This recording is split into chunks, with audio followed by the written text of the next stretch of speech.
human body is made to walk. Our bodies function better when we walk. We are healthier in many ways when we walk. There's almost nothing that we can do for our own personal health that creates more benefit than walking. Walking 30 minutes a day, 5 days a week, actually reduces the rate of people becoming diabetic by over half. We have an epidemic of diabetes in this country. The number of diabetics has doubled, and people with diabetes now use over 40% of the healthcare dollars spent by Medicare. We could cut the number of new diabetics by more than half if people simply walked that half hour a day, 5 days a week. The benefits of walking are so good that they are hard to believe. We are far less likely to have strokes, heart disease, and hypertension when we walk. Women who walk have a 43% reduction in the risk of stroke. Walking reduces hypertension. The body has over 100,000 miles of blood vessels. Those blood vessels are more supple and healthier when we walk. Walking is clearly what our body is designed to do. We resist disease more effectively when we walk. Walking cuts the risk of chronic conditions, and walking also improves our body's ability to resist cancer and recover from cancer.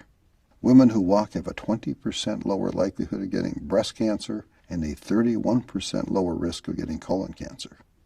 Men who walk are 2/3 less likely to have a positive biopsy for prostate cancer and a 60% lower risk of colon cancer. Men who do have prostate cancer who walk have a 46% lower mortality rate than men with prostate cancer who don't walk. Women with breast cancer who walk have a 50% reduction in the recurrence rate. Walking in adolescence cuts the risk of breast cancer in postmenopausal women by more than 60%. Our body needs to walk. We have better internal chemistry when we walk. We are significantly less likely to catch a cold when we walk. And people who walk that 30 minutes a day, 5 days a week, have a 46% shorter symptom time for their colds. Walking has shown to reduce the cell deterioration in the brain for people who are genetically at high risk of Alzheimer's.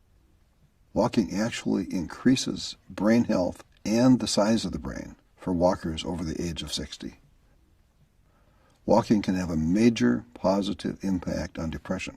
Several studies have shown that walking 30 minutes a day, 5 days a week, has had a more positive impact than some of the antidepressant medications and has significantly increased the effectiveness of those medications.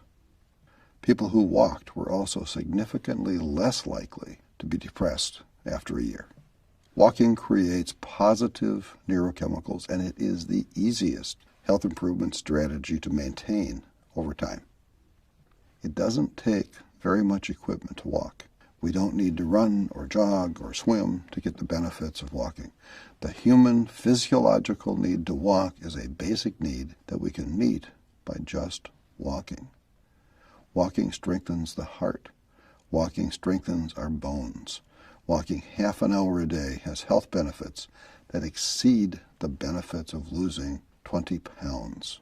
In fact, an overweight person who walks can have lower health risk than a thin person who is inert. The health risks of being inert are just becoming known, and they are considerable. Lancet Magazine and the National Institute of Health have all endorsed walking as one of the very best things we can each do for ourselves. The Harvard School of Public Health and the Mayo Clinic have saluted the benefits of walking. The medical evidence for walking is huge, and it is growing. The very best news might be that we don't have to walk that 30 minutes every day in one straight period of time. We can break it up and still get full benefits.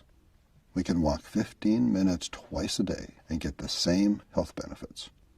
2 20-minute walks would be optimal for some people. So planning our day around finding those 2 15-minute walk times is a lot easier than having to find time to walk the full 30 minutes in one uninterrupted time slot. We all need to walk. We owe it to ourselves to walk. We can be healthier and stronger and happier as people when we can walk. There are no magical cures, or silver bullets. There is no guarantee that doing any particular thing will work for any given person. But when you look at all of the data about Alzheimer's and stroke and diabetes and depression, and when you look at the reduction in all of those bad things, it's pretty hard for anyone who cares about their own health not to look very hard at how walking can become a major part of what we do. Our bodies really are made to walk, and our bodies need to walk.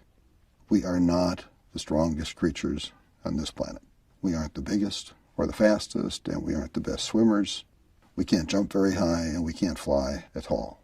But no other living creature walks as well as we do. Walking is our gift. Walking is our strength. Walking makes us strong. So hey, let's walk. Be well.